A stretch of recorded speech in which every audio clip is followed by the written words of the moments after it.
Na mmoja wale wahalifu waliotundikwa alimtukana akisema, usisahau alimtukana, si ndio? Kumbuka huyu ni mhalifu na kila atendaye dhambi ni wa nani?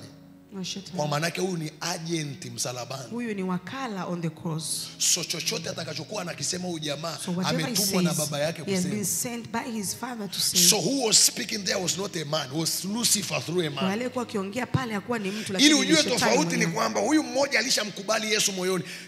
Ni rahisi sana kuona ni wahalifu wawili walisulubiwa. Ni wahalifu kwa walio wahalifia, lakini mbele za Mungu mmoja alishakuwa mwenye haki. In front of God one of them was righteous. Kwa sababu huyu jamaa alishamkubali Yesu. Sio wakati anasema, alishamkubali Yesu moyoni mwake hata kabla ya kusema. Jesus in his heart before speaking it. Na mmoja wa wale wahalifu waliotundikwa alimtukana akisema, je, wewe si Kristo? Jiokoe nafsi yako na sisi pia. Kibinadamu unaweza ukamuona ni yeye anasema, lakini kwa jicho la rohoni sio yeye anaongea. The spirit of Satan. Kwa sababu maneno haya anayoyatumia ndio aliyoyatumia pale kwenye majaribu. Ikiwa wewe ni mwana wa Mungu, in the desert, geuza mawe yawe mkate. If you are Christ, do it. Now Satan repeat the same words. Shetani akarudia maneno yale yale.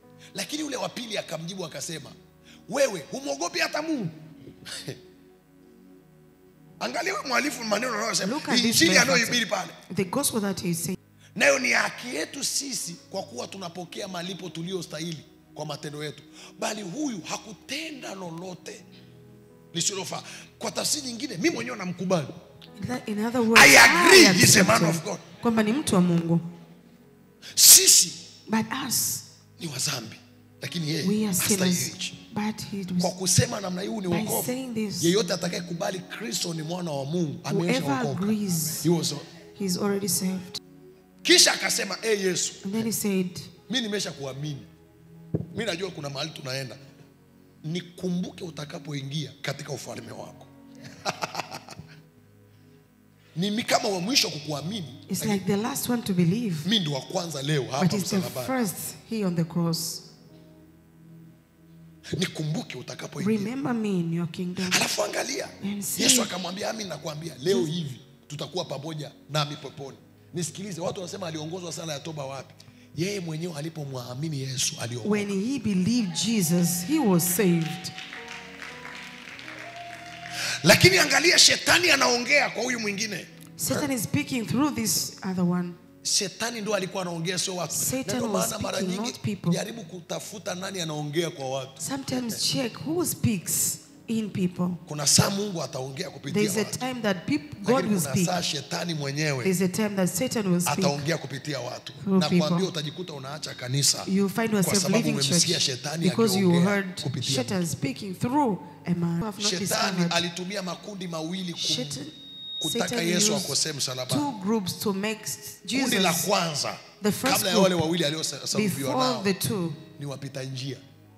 The passers by. Maandiko yanasema, the scriptures say, wengi waliokuwa wanapita ile barabara, those who were passing on that road, walikuwa wakimwangalia Yesu, anasema, they used to look at Jesus and say, nao waliokuwa wakipita njiani wakamtukana.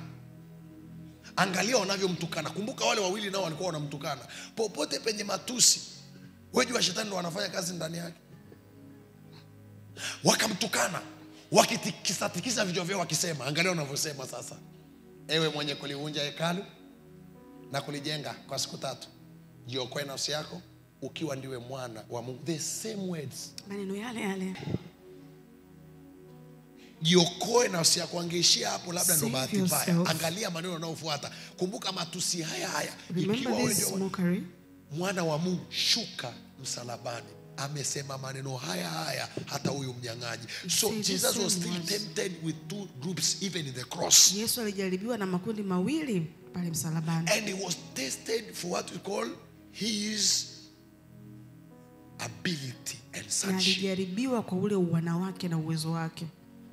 Na utagundua ya kwamba you'll discover that Shetani anaogopa sana. Satan is very afraid nani, of you knowing who you are. Yeah. Na akishajua umejua wewe ni nani, and if he knows that you have known who you are, atafanya kila njia kukosesha. unashindwa maisha kwa sababu hujajua uwezo. You fail life because you have not known the power within you. If Satan knows umejua uwezo ulionao, that you have known the power in you, si tu kwamba atakuogopa, it's not just he's just afraid of you. He will do everything to make you go astray. Na watu wengi ulioona ambao wamewahi kutembea na Mungu kwa uaminifu na Mungu akajifunua kwao, wengi wao walihakikisha kwamba amewakosanisha na Mungu. Ndicho alichokuwa anakitafuta kwa Yesu since kuanzia kwenye majaribu mpaka msalabani. Jiulize, unajua Yesu angeweza kuomba muujiza wa kutoka msalabani kushuka, lakini neno lingekuwa halijatimia kwamba atakaa chini ya ardhi for 3 days. Na kwa sababu hiyo asingekuwa na ability ya kutukomboa sisi wanadamu. Asingekuwa na uwezo wa kutuokoa as human beings.